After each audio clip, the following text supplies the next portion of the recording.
With experiences both inside and outside of the classroom, students in the Wegman School of Health and Nutrition gain valuable hands-on experience that help them prepare for future success.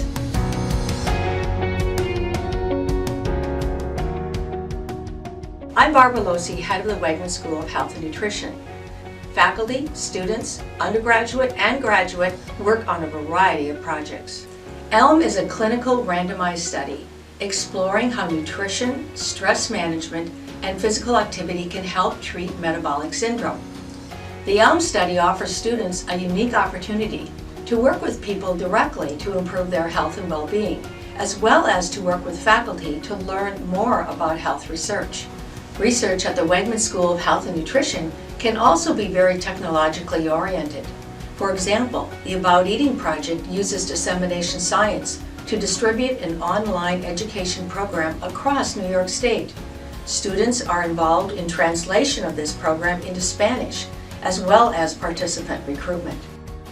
The Wegman School of Health and Nutrition is committed to advancing health research and does so by including students.